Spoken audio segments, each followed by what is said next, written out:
갈라디아서는 신약성경 바울의 13권의 서신조 가운데 가장 먼저 쓰여진 편지입니다. 이 편지는 1차 선교 여행을 마치고 돌아온 사도 바울이 자신이 개척했던 이방 지역인 갈라디아 지방의 개척 교회들에게 쓴 편지입니다. 처음으로 예수님의 복음을 듣고 회심한 갈라디아 지역 교회에는 이방인들과 유대인이 함께 있었습니다.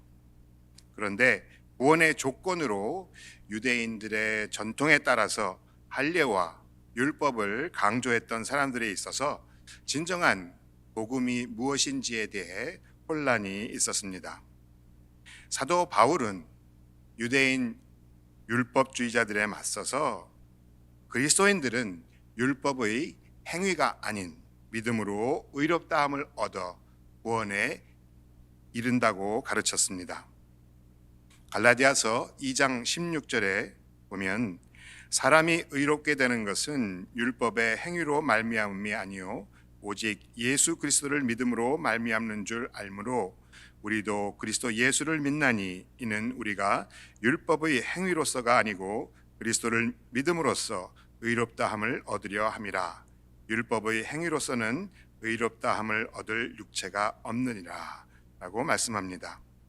갈라디아서 3장 11절에는 또 하나님 앞에서 아무도 율법으로 말미암아 의롭게 되지 못할 것이 분명하니 이는 의인은 믿음으로 살리라 하였음이라 라고 기록하고 있습니다.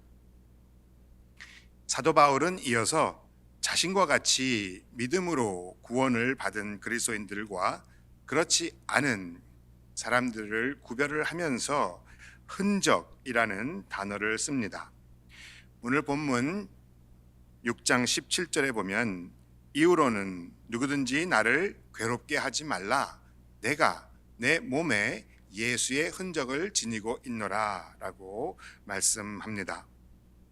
흔적, mark, 헬라어로 스티그마라고 하는 이 단어는 당시 노예를 상징하는 낙인, 문신을 의미합니다. 또한 종교적으로는 종이라는 의미를 가지고 있기도 합니다. 혹시 여러분들 중에 문신을 하셨거나 누군가의 문신을 보신 분들이 있을 줄 압니다. 많은 문화권에서 이 문신을 하는 것이 유행이 되었는데요.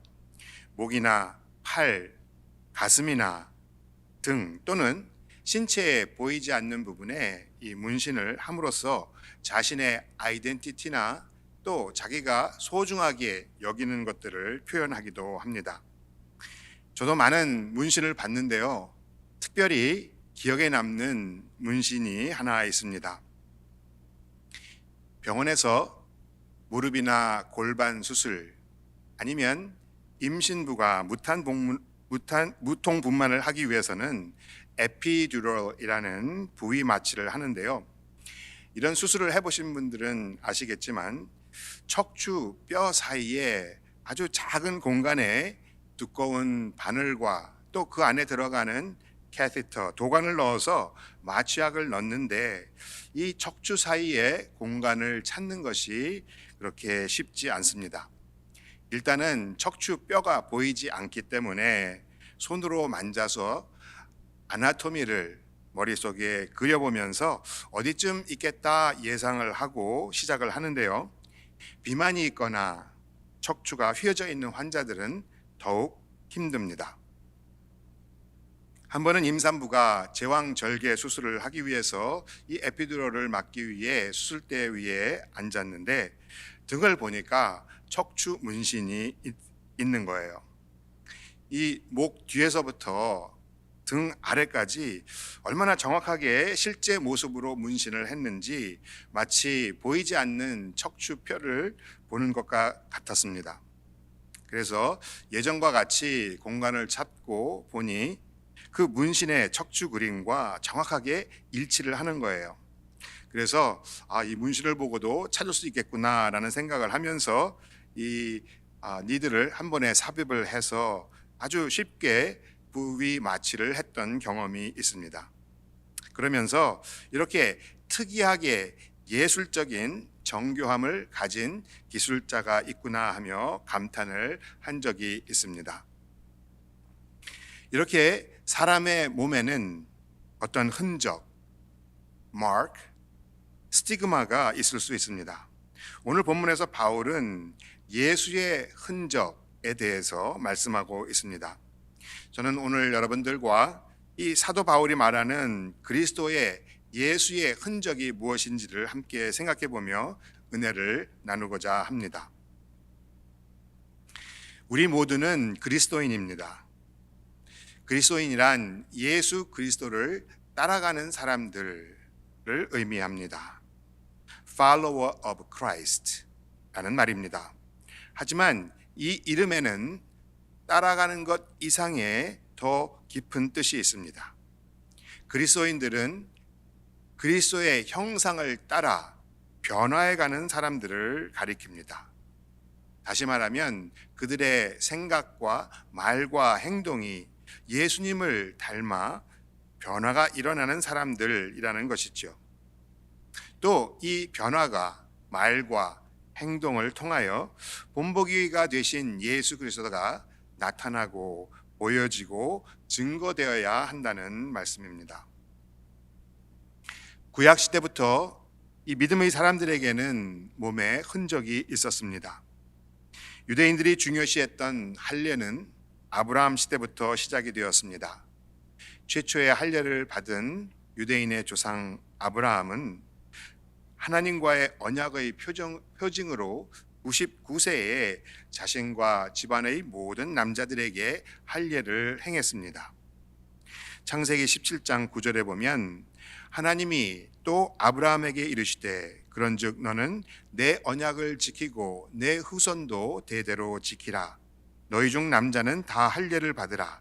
이것이 나와 너희와 너희 후손 사이에 지킬 내 언약이니라. 너희는 보피를 베어라. 이것이 나와 너희 사이의 언약의 표징이니라. 그의 몸에는 마치 스티그마와 같이 하나님과 맺은 언약의 흔적이 있었습니다. 아브람 이후로는 모세 때부터 이스라엘 백성들에게는 남자가 태어난 지 8일째 되는 날 할례를 행하는 규례가 있었는데 이것은 이스라엘 백성이 하나님의 선택된 백성이라는 언약의 표징이 되었습니다. 그리고 이것이 하나님을 믿는 사람들과 믿지 않는 이방인들을 구별하는 외적인 표식이 되었습니다. 하지만 그들의 외적인 표식은 하나님과 맺은 언약이 무색하리만큼 그들의 우상 숭배와 불순종과 불의를 행함으로 그저 형식적인 표식이 되었습니다. 그래서 사도 바울은 겉으로 보여지는 육신의 할례보다는 진정한 마음의 할례를 받으라고 말씀합니다. 로마서 2장 28절에 보면 무릇 표면적 유대인이 아니요 표면적 육신의 할례가 아니니라. 오직 이면적 유대인이 유대인이며 할례는 마음에 할지니 영에 있고 율법 조문에 있지 아니한 것이라. 그 칭찬이 사람에게서가 아니요 다만 하나님에게서니라 라고 말씀합니다. 사도 바울은 하나님의 은혜로 믿음으로 구원을 받은 그리스도인은 외적인 것뿐만 아니라 내적인 것으로도 온전히 변화되어서 하나님을 진심으로 사랑하고 순종하는 삶을 살라고 말씀하는 것입니다. 내적인 믿음의 흔적을 가지라고 말씀하는 것입니다. 그렇다면 마음의 할례는 어떻게 받는 것일까요? 마음의 할례를 받기 위해서는 먼저 예수 그리스도의 십자가와 대속의 은혜를 경험하는 것이 필요합니다. 아무 자격도 없는 나를 위해 십자가에 돌아가신 예수님의 그 헌신적인 사랑과 순종의 삶이 내 마음속에서 깨달아지고 느껴질 때 시작되는 것이지요. 성령님의 역사로 그것이 마음속에서 믿어져서 그 은혜가 마음속에 새겨지고 또 내 영이 새롭게 되어 살아 역사할 때 진정한 그리스도인으로 거듭나서 마음의 할례를 받게 되는 것입니다. 마음의 할례는 그리스도인이 구원의 확신 속에서 그리스도를 통한 새 언약의 백성으로 살아가게 하는 원동력이 됩니다. 성경에는 그리스도인들의 삶을 나타내는 몇 가지 표현들이 등장합니다. 제일 먼저는 그리스도의 향기라는 표현이 있습니다. 고린도후서 2장 14절 말씀입니다.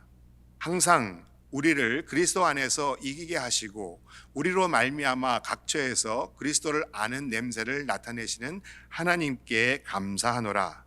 우리는 구원받는 자들에게나 망하는 자들에게나 하나님 앞에서 그리스도의 향기니.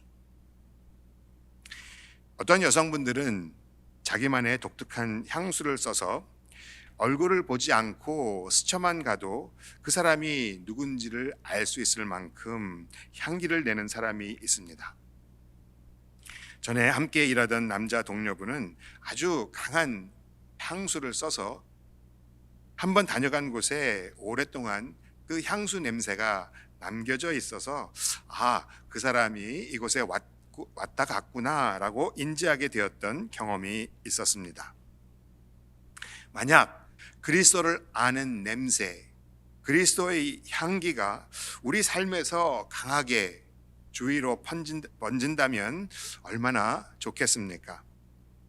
우리 주위 사람들이 냄새만 맡아도 누군가를 아는 것처럼 우리가 그리스도인임을 아이덴티파이 할 수 있는 향기로운 삶을 살아간다면 얼마나 기쁜 일이겠습니까? 또 하나 그리스도인의 삶을 비유한 표현은 그리스도의 편지입니다. 고린도후서 3장 3절 말씀에 이렇게 말씀합니다. 너희는 우리로 말미암아 나타난 그리스도의 편지니 이는 먹으로 쓴 것이 아니요 오직 살아계신 하나님의 영으로 쓴 것이며 또 돌판에 쓴 것이 아니요 오직 육의 마음판에 쓴 것이라. 그리스도인들은 주위 사람들에게 그리스도의 가르침과 사랑을 삶으로 보여주는 아름다운 향기일 뿐만 아니라 또 마음에 쓴 살아있는 하나님의 영의 편지와 같다라는 뜻입니다. 편지의 목적은 그 편지를 읽는 사람들에게 무언가 메시지를 전해주는 것입니다. 우리 그리스도인들의 말과 행동 또 태도를 통해서 예수님이 누구신지를 궁금하게 하고 그래서 예수님을 소개할 수 있게 되는 것이죠. 이에 더해서 예수님을 믿는 사람들의 삶을 통해서 나타나게 되는 사랑과 복음의 능력으로 주위에 아름다운 영향력을 전파할 수 있게 되는 것입니다. 지난주 저희 집 인터넷 캐리어를 바꾸면서 제 아내가 올드 이퀴먼트들을 리턴하려고 전화 회사 가맹점을 찾았는데요. 그 가게에서 찬양 음악이 들리더랍니다. 그런데 종업원들의 태도가 너무 불친절하고 마지못해서 일하는 것과 같은 태도가 있어서 차라리 찬양 음악을 틀지 않았으면 더 좋을 뻔했다라는 생각이 들었답니다. 선한 영향력이 아니라 오히려 그 반대되는 반응도 있을 수 있다는 것을 알 수 있습니다. 진정한 그리스도인의 삶은 그리스도의 성품이 그들의 삶에서 드러나므로 그것이 읽혀질 수 있는 메시지가 되고 증거가 되어서 믿지 않는 다른 영혼들을 주님의 나라로 인도할 수 있는 것이 되어야 합니다. 이것이 그리스도인의 편지로 표현되는 그리스도인의 삶의 사명인 것입니다. 오늘 본문에는 또 다른 예로 예수의 흔적이라는 표현을 씁니다. 예수님의 향기나 그리스도의 편지라는 라는 표현들보다는 조금 무거운 생각이 드시지요? 그렇다면 예수의 흔적을 가진 사람은 어떤 사람들일까요? 그들은 어떤 특징을 가지고 있을까요? 첫 번째로 그들은 예수님의 마음을 품고 가장 낮은 자리에서 하나님을 높이는 사람들입니다. 사도 바울은 빌립보서 2장 5절에서 이렇게 말씀합니다. 너희 안에 이 마음을 품으라. 곧 예수 그리스도의 마음이니 그는 근본 하나님의 본체시나 하나님과 동등됨을 취할 것으로 여기지 아니하시고 오히려 자기를 비워 종의 형체를 가지사 사람들과 같이 되셨고 사람의 모양으로 나타나사 자기를 낮추시고 죽기까지 복종하셨으니 곧 십자가에 죽으심이라. 예수님께서는 지극히 높으신 지존하신 하나님이시지만 자신을 비우고 이 땅에 종의 모습으로 오셔서 우리와 같은 형태가 되셨고 우리를 찾아오셔서 자신을 낮추신 분입니다. 예수님의 마음을 가지고 그와 같이 변화하기를 바라는 그리스도인들은 교만할 수 없습니다. 스스로 높이는 언행을 할 수 없습니다. 왜냐하면 그들은 주인의 명령에 따르는 종의 스티그마를 가진 사람처럼 예수 그리스도를 주인으로 모신 사람들이기 때문입니다. 나의 뜻을 내려놓고 주인의 뜻을 따라야 하는 사람들이기 때문입니다.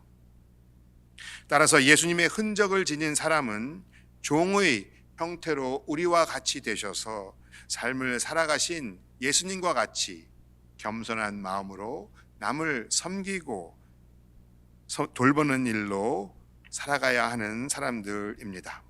그래서 그들의 겸손한 삶을 통해서 그리스도의 뜻이 실현되고 그리스도가 증거되고 하나님이 높임을 받게 되는 삶을 살아야 하는 것입니다.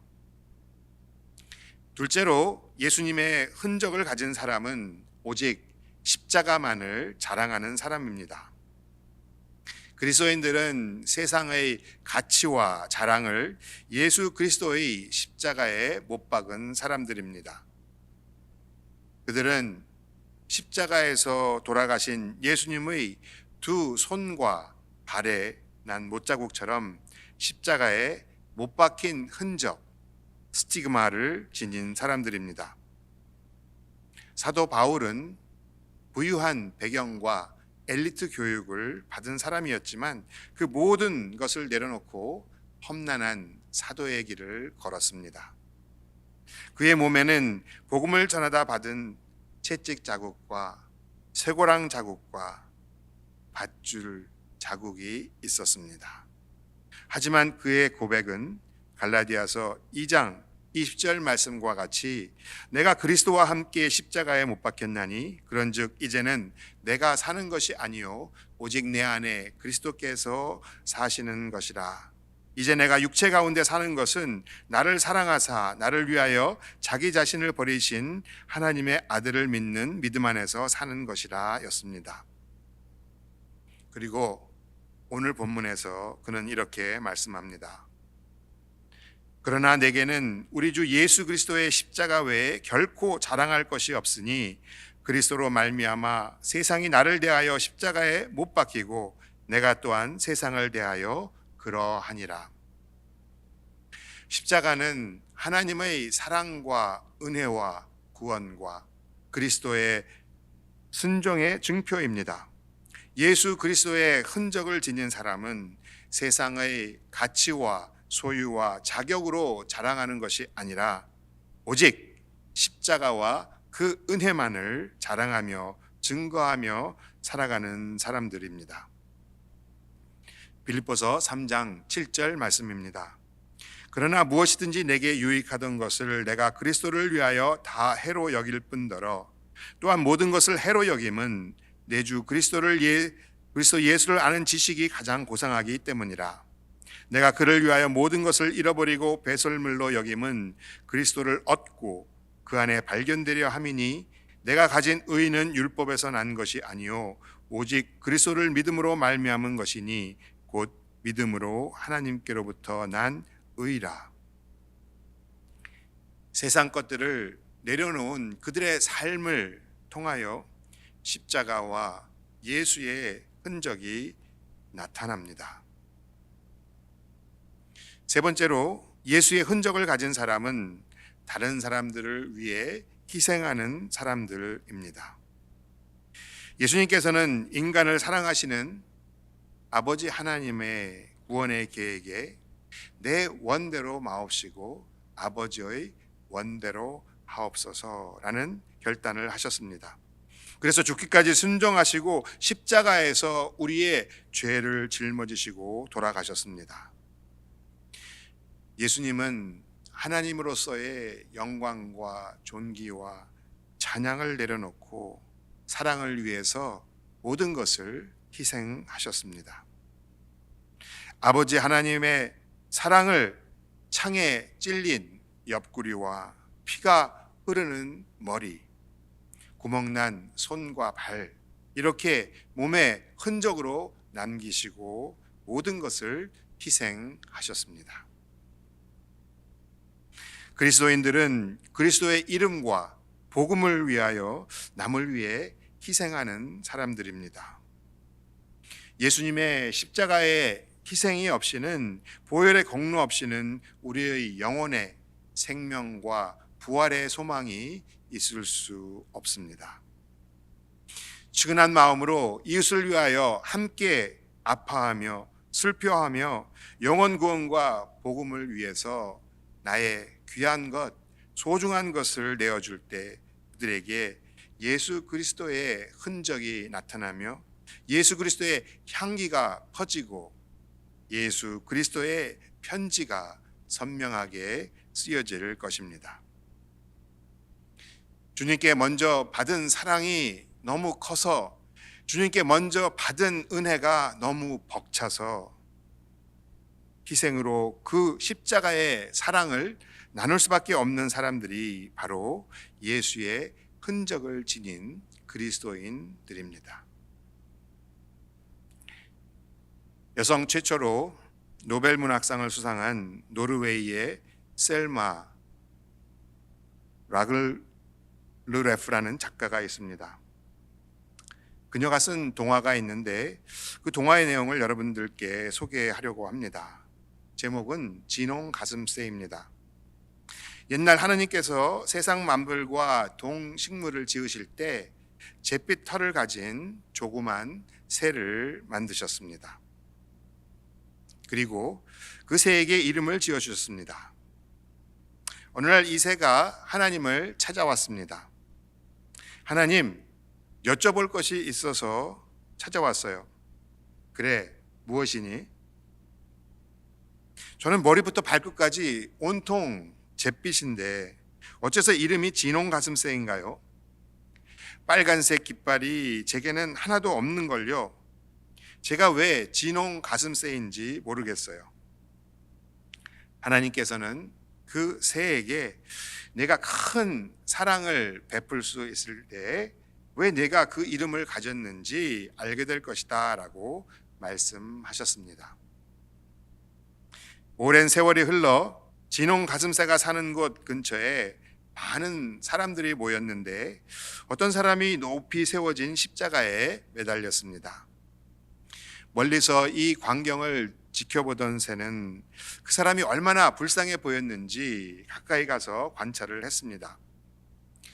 그 사람의 이마에는 가시관이 쓰여져 있었는데 그 가시가 박힌 상처에서 피가 흘러나오고 있었습니다. 십자가 주변을 빙빙 맴돌던 작은 새는 드디어 용기를 냈습니다.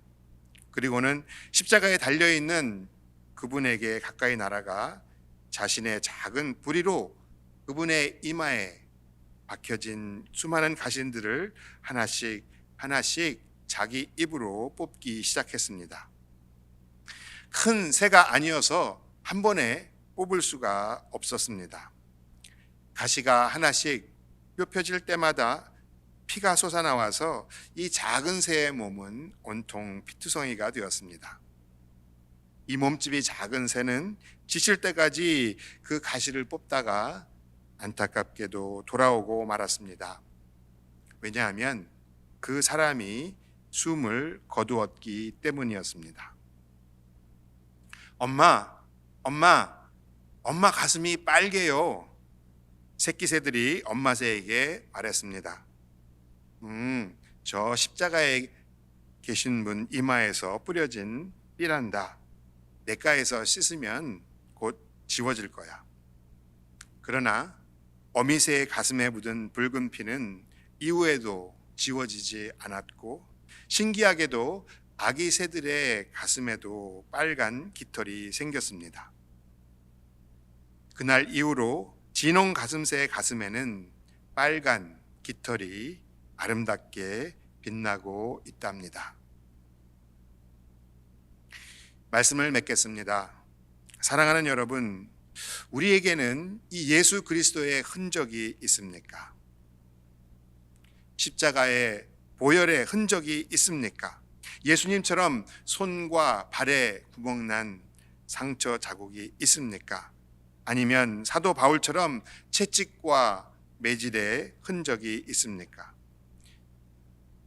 삶의 헌신과 희생의 흔적이 있습니까? 말씀대로 살기 때문에, 순종하는 삶을 살았기 때문에 어깨에 메어진 무거운 짐자국이 있습니까? 무엇보다도 우리의 영에는 주님의 흔적이 새겨져 있습니까? 사랑하는 여러분, 우리의 삶에서 예수 그리스도의 흔적이 보여지고 있습니까? 마음의 할례가 증거되고 있습니까? 아니면 진홍 가슴새처럼 여러분의 DNA에 새겨져서 여러분들의 자녀에게 전해지고 있습니까? 말씀을 준비하면서 갑자기 기억난 것이 있습니다. 이 예수의 흔적이라는 표현을 어디서 본 것 같다라는 생각이 들었습니다. 그래서 곰곰 생각을 해보니까 우리 교회에 어느 성도님이 이메일 주소로 이것을 쓰고 있더라고요.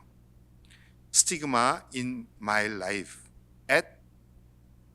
@mail.com. 확인을 하고는 깜짝 놀랐습니다. 참 대단하지 않습니까?